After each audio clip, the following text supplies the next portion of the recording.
Everything comes into being through the Logos. Nothing that comes into being does so without the Logos. This is the foundational idea of science, which it inherited from Greek philosophy, namely that there is a rational principle underlying everything that happens and how everything comes to be. Principles that our reason can comprehend and describe. The Greeks call this the Logos, and in the specific context of modern science is what we may call the laws of nature. Doesn't this mean then that the universe has no need of God, no need of a creator to bring things into being, any more than it needs, say, the flying spaghetti monster? That would depend on what we mean by God. Because the quote about the Logos in the beginning is from the Bible, from the opening lines of the Gospel of John. Welcome to What Do You Mean God Speaks, a series that explores important ideas in Christianity for the skeptics who want to understand religious viewpoints, the Christians who have questions about their own beliefs, and everyone in between. I'm Paul Sung-Jung, and this is our fourth episode, What Do You Mean God Created the World? Part 1, God, Science, the Universe, and the Flying Spaghetti Monster. Let's start with the Flying Spaghetti Monster, an invisible, undetectable past entity that created the universe according to Pastafarianism, which is a religion for pirates who I guess love pasta. Yes, it's a spoof. It's a satirical critique of the idea of God, at least the one that's held by the creationists and the proponents of intelligent design. It began as an open letter to protest a school board decision to teach intelligent design in science classes as an alternative to evolution. The letter basically went, if the creation story in the Bible can be taught as scientific truth, then why not the story of the flying spaghetti monster creating the world in a drunken stupor? It would at least be funnier. Now, this internet meme raises a critical question, namely, is there a conflict between science and religion? Except that that's an ill-defined question, is too broad for one thing, and narrowing it down to Christianity doesn't help either, since this question has largely been about science and Christianity to begin with. And that's only because modern science historically developed in the Christian West, so that's where this question was asked for nearly 200 years. Then what about whether science conflicts with the belief in God? That's still too broad? I've taught entire university courses pretty much dealing with that question alone. So let's focus that question to what the Flying Spaghetti Monster directly spoofs. The belief that God created the world. Is there a conflict between science and that belief? Well, there are two layers to that question. First is science incompatible with the belief that God created the universe? That is, does science somehow disprove that belief by, for example, conflicting with the creation account in the Bible? And the answer is, that depends. It'd be incompatible, for example, with a particular way you would interpret that creation account told in Genesis, the first book in the Bible. That the universe was created in literal 6 days with different living species appearing simultaneously rather than through the long process of evolution. It's this interpretation that the Flying Spaghetti Monster parodies, after all. But the Christian reading of this creation account is very diverse and complex. Creationism as we know it didn't even exist until the 20th century. And more than 1600 years ago, St. Augustine, one of the most revered Christian theologians in history, pointed out that creation couldn't have happened in 6 24-hour days. God didn't create the sun, moon, or the stars until the fourth day in the Genesis account, and you can't have 24-hour days without them. Moreover, he pointed out that God created time itself. And that means the description of God creating the world, including how God created time, may not be a description of what God was doing inside time, or even what happened in which chronological order, which also requires time to be there in the first place. We'll have to explore the Genesis creation account at some other episode, though. For now, all this is to say that understanding the Jewish and the Christian story of creation is not as simple as it may seem, let alone parody. So there's a good reason why there are many scientists who are Christians and why they don't see a conflict between their scientific view of the universe and their belief in God who created all things. And that's because there are far too many ways to understand Christian beliefs in a way that's compatible with science. At least as many as there are ways to make them incompatible. And that's basically why historians of science and religion nowadays largely agree that the relation between Christianity and science cannot simply be described as conflict. Rather, their relationship is complex. For those of you who's curious, look up the impact of John Brooks' work, Science and Religion, on current historical studies. Anyway, if Christians don't have to hold on to views that the Flying Spaghetti Monster parodies, does that mean all is well between science and the Christian belief in God? Not quite. I told you there are two layers to this question. Take Francis Collins, a renowned geneticist and physician who headed the Human Genome Project and now heads the National Institutes of Health. He's an evolutionist and a devout Christian. And he wrote on how Christianity is compatible with science and how you can integrate both into your worldview. But some atheists responded that it is not enough that the Christian belief in God is compatible with science. It should be supported by it. That is, there should be scientific evidence for the belief that an entity like God exists. Otherwise, you're only saying science cannot disprove God, but can't the same thing be said of the Flying Spaghetti Monster? Well, can it? Let's use a slightly less exotic example as a stand-in for our monster, the Russell's Teapot, named after Bertrand Russell, a philosopher who came up with it. Suppose I say, there's a teapot orbiting the sun somewhere between the Earth and Mars. Now, we have no evidence that this teapot exists, but we have no evidence against it either.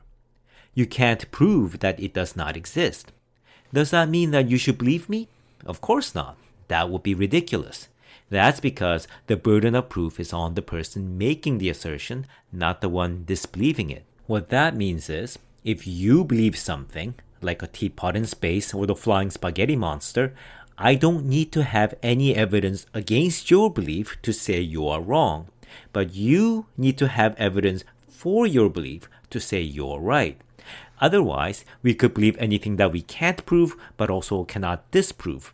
And then we would soon be swarmed by spacefaring teapots or be swallowed up in the noodly tendrils of the spaghetti god. And so Russell's suggestion is, even if there's nothing to disprove God, we should not believe in God because it would be like believing in his teapot. However, there are problems with this analogy, the most obvious being that he's wrong to say that we have no evidence against his teapot. We do. In fact, the very reason we find the belief in the space teapot ridiculous is because we already know a lot of things about the world which contradict that belief. For example, we know what a teapot is, how it's made, its structure, composition, and fragility. And we know enough about space and things in it that we know teapots don't just spontaneously form in space. That means the only way for a teapot to orbit the sun is for us humans to make it and put it there. And we also know the technological requirement to do such a thing, and that if anyone attempted it, the entire world would notice. So we disbelieve Russell's teapot from the get-go, not simply because he gave us no evidence for it, but because we already have a lot of evidence against it. We disbelieve his teapot because it is incompatible with what we know to be true. Whereas, say, Francis Collins' Christian understanding of God is compatible. That's something even his opponents seem to agree on. Our beliefs don't exist in a vacuum. It's placed within a large network of other things we believe through science, history, experience, and others. So for a belief to be compatible with the rest of the very large body of what we know is no small thing. But there is something noteworthy to the atheist objection that science should support the belief in God. And it's this. So granted that the idea of God is not at all like the Russell's teapot, do we still really need that idea? That is, hasn't science made the belief in an entity that created the universe unneeded, redundant? Consider how science undermined our faith in God. It did so by taking away all the roles God had as a creator.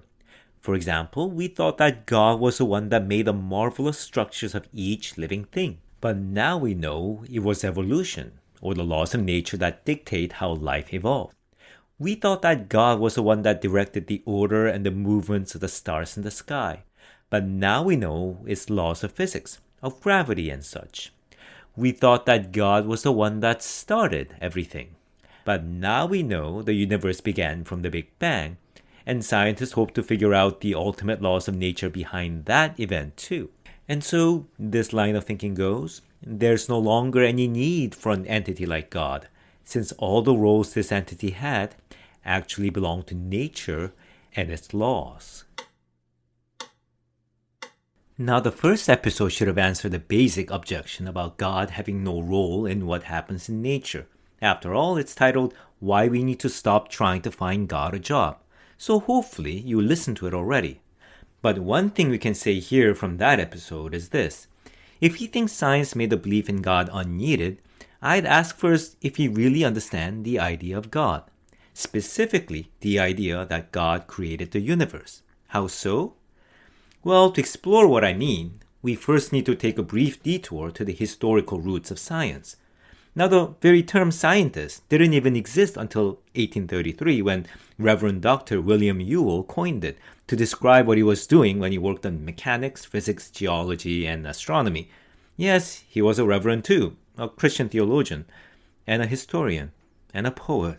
Whew.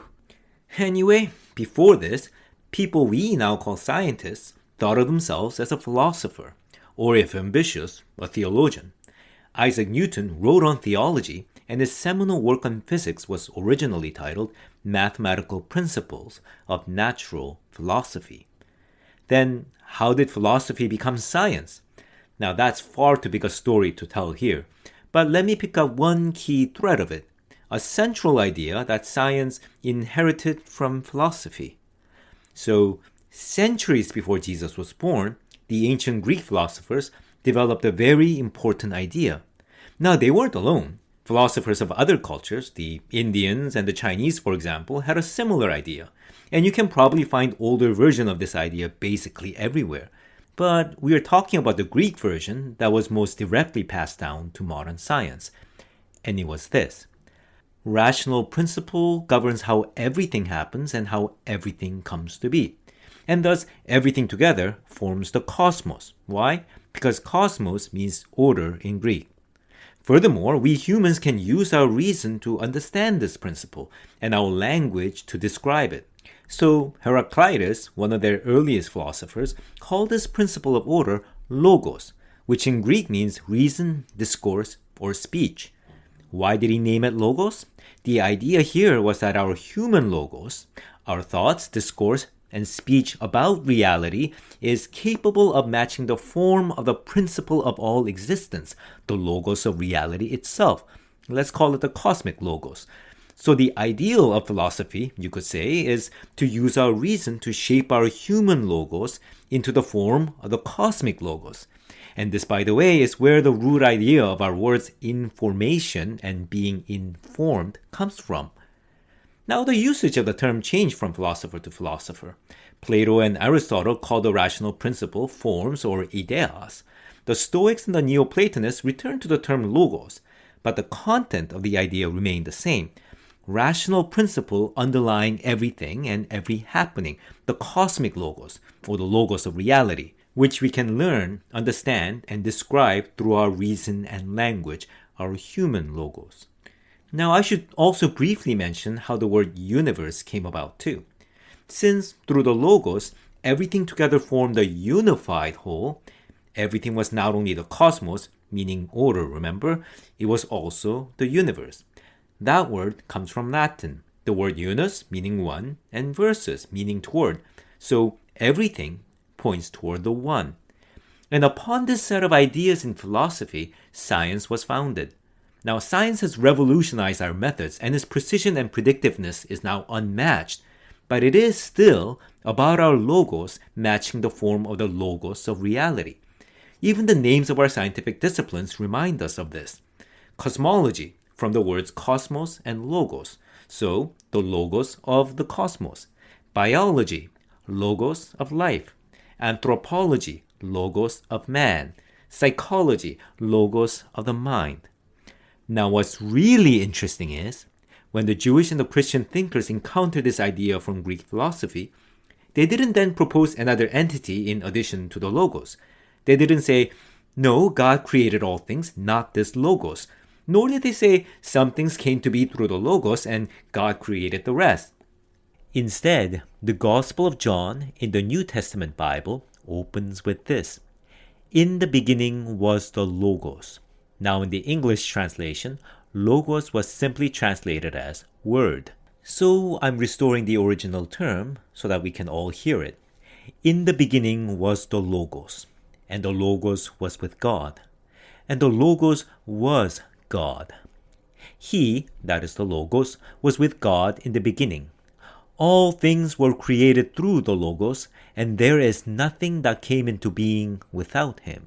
Now St. Augustine, remember him, picked up on what this meant. He wrote in the 7th book of his Confessions that when he read the philosophers, the Platonists in this case, they were telling him what the opening of the Gospel of John said, though with different words.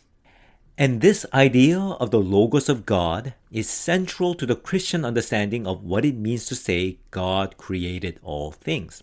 After all, if our human reason can understand the principle that structures all of reality, and if our language can describe it, that is, if our human logos can be shaped into the form of the cosmic logos, then that means reality in a significant way is like a rational language, a discourse, a speech, bringing us to the opening of Genesis where God speaks and the world comes into being. And this is not really an idea that can be replaced or made unneeded in any way by science. Whether it's evolution or chemical bonds or gravity or quantum fluctuation or the Big Bang or the multiverse, science is still describing the logos, the rational principle, the laws of nature that govern how everything comes to be, the principle that our human reason and language can connect to. It is still about what the Gospel of John calls the logos of God, through which all things come into being, what Christianity means when it says God created the world. We could even say that this kind of belief in God is supported by science, not in the sense that it is confirmed by any one scientific theory, but in the sense that it's a different way of describing everything that science does.